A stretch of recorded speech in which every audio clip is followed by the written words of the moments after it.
International dance day 2020। यह दिन उन लोगों, सरकारों, राजनेताओं और संस्थाओं के लिए एक जागृत आह्वान है जिन्होंने अभी तक नृत्य के महत्व को नहीं पहचाना है। इस दिन नृत्य के कई रूपों और इसके मूल्यों के बारे में शिक्षा का प्रसार किया जाता है। मूल रूप से यह दिन दुनिया भर में आयोजित विभिन्न कार्यक्रमों और त्योहारों के माध्यम से नृत्य में भागीदारी और शिक्षा को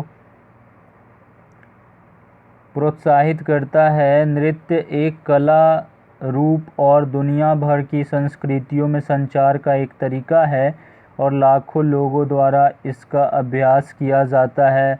नृत्य एक ऐसा माध्यम है जिसके द्वारा लोग अपनी फीलिंग्स को व्यक्त करते हैं। यह दर्द को कम करने में मदद करता है और कहा जाता है कि यदि आप इसमें हैं तो अपने शरीर और आत्मा को मुक्त कर लेंगे। यह एक अलग दुनिया में ले जाता है। अंतर्राष्ट्रीय नृत्य दिवस का इतिहास। इस दिन नृत्य को विश्व स्तर पर मनाया जाता है और इसे अंतर्राष्ट्रीय रंगमंच संस्थान इंटरनेशनल थिएटर इंस्टीट्यूट की नृत्य समिति द्वारा बनाया गया था, जो यूनेस्को की प्रदर्शन कलाओं के लिए मुख्य भागीदार है। तारीख 29 अप्रैल को इसलिए चुना गया क्योंकि यह प्रसिद्ध फ्रांसीसी नृत्य कलाकार जीन जॉर्जेस नोवेरे का जन्मदिन है, जो 1727 में पैदा हुए थे। वे एक बैले मास्टर और नृत्य के एक महान सुधारक या रिफॉर्मर थे। इस दिन कई प्रकार के इवेंट्स का आयोजन किया जाता है जिसके निर्माता और आयोजक यूनेस्को द्वारा ITI करती है। आपको बता दें कि 1982 में अंतर्राष्ट्रीय नृत्य दिवस बनाया गया था और तब से अंतर्राष्ट्रीय नृत्य दिवस के लिए एक संदेश लिखने के लिए एक उत्कृष्ट व्यक्तित्व का चयन किया जाता है। यहाँ तक कि ITI एक चयनित मेज़बान शहर में एक प्रमुख कार्यक्रम का आयोजन करती है जहां कई नृत्य प्रदर्शन, शैक्षिक कार्यशालाएं, गणमान्य व्यक्तियों द्वारा भाषण, नृत्य कलाकार, मानवीय परियोजनाएं इत्यादि होती हैं। दुनिया भर में कार्यक्रम आयोजित किए जाते हैं जैसे ओपन डोर कोर्स, प्रदर्शनी, आर्टिकल्स, रोड शो, विशेष प्रदर्शन इत्यादि। हम इस तथ्य को नज़रअंदाज नहीं कर सकते हैं कि यह दिन उन लोगों के लिए एक उत्सव है जो नृत्य और इसके कला रूपों को महत्व देते हैं, और दूसरे लोगों, संस्थाओं इत्यादि के लिए एक वेकअप कॉल भी है जिन्होंने अभी तक इसके मूल्य को मान्यता नहीं दी है। आइए डांस और नृत्य के विभिन्न आर्ट फॉर्म के बारे में जानते हैं। Odissi dance form.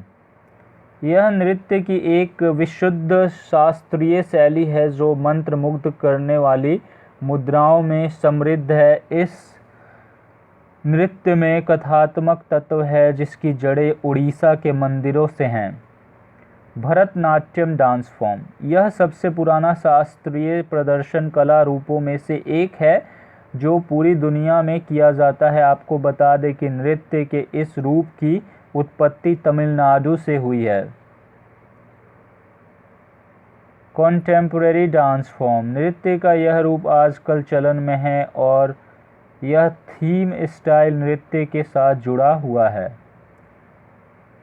Neo classical dance form. यह प्रदर्शन कला का नवीनतम रूप भी है। नियो क्लासिकल बैले एक 20वीं सदी की शैली है जो अपने रूसी पूर्ववर्ती से ली गई है और पारंपरिक बैले शब्दावली का उपयोग करती है, लेकिन शास्त्रीय बैले की तुलना में कम कठोर है। नियो क्लासिकल बैले में नृत्य आमतौर पर अधिक चर्म, टेम्पो और अधिक तकनीकी के साथ किया जाता है। संरचना पर ध्यान इस डांस फॉर्म की एक परिभाषित विशेषता है। जॉर्ज बालानचिन नियोक्लासिकल नृत्य की एक नोटरी फिगर हैं। तांडव डांस फॉर्म। शिव तांडव नृत्य रूप में पौराणिक जड़ें हैं जो भगवान शिव से संबंधित हैं और विभिन्न रूपों में चित्रित हैं। कुचिपुड़ी डांस फॉर्म की बात करें तो यह शास्त्रीय नृत्य का दूसरा रूप है। यह आंध्र प्रदेश से उत्पन्न हुआ है। कुचिपुड़ी एक नृत्य नाट्य प्रदर्शन है जिसकी जड़ें प्राचीन हिंदू संस्कृत पाठ नाट्य शास्त्र में है। कथक डांस फॉर्म की बात करें तो इसमें कोई संदेह नहीं है कि यह भारत में अब तक के सबसे ग्लैमरस शास्त्रीय नृत्य रूपों में से एक है। कथक शब्द की उत्पत्ति कथा शब्द से हुई है जिसका अर्थ एक कहानी से है। कथन को ज़्यादा प्रभावशाली बनाने के लिए इसमें स्वांग और मुद्राएं बाद में जोड़ी गई हैं। इस नृत्य की उत्पत्ति उत्तर भारत में हुई है और जो बिरजू महाराज है ना वो कथक डांस से ही जुड़े हुए हैं। अगला है चौ डांस फॉर्म। तो इसकी बात करें तो यह एक semi classical stage dance form है और भारतीय उपमहाद्वीप के पूर्वी भाग में उत्पन्न हुआ है। कथकली डांस फॉर्म की बात करें तो यह नृत्य की एक शानदार मंच कला स्टेज आर्ट है। यह भारतीय उपमहाद्वीप के दक्कन भाग से उत्पन्न हुआ है। यह केरल का एक शानदार कला रूप है। यह भारत में अब तक के सबसे कठिन नृत्य रूपों में से एक माना जाता है। मणिपुरी डांस फॉर्म की बात करें तो जैसा कि नाम से पता चलता है नृत्य का यह रूप देश के उत्तर पूर्वी भाग मणिपुर से उत्पन्न हुआ है। यह एक जीवंत शास्त्रीय नृत्य है जो भारतीय देवी देवताओं की शुद्ध भारतीय पौराणिक कहानियों के इर्द गिर्द घूमता है। तो ये थे डांस के कुछ आर्ट फॉर्म। ऐसा कहना गलत नहीं होगा कि लोगों के बीच नृत्य के महत्व के बारे में जागरूकता बढ़ाने के लिए दुनिया भर में अंतर्राष्ट्रीय नृत्य दिवस या विश्व नृत्य दिवस मनाया जाता है। इसका उद्देश्य दुनिया भर की सरकारों को शिक्षा की भी प्रणालियों में नृत्य के लिए उचित स्थान प्रदान करना है। Thank you. Please subscribe the channel, like and share the video with your family and friends. जय हिंद, जय भारत।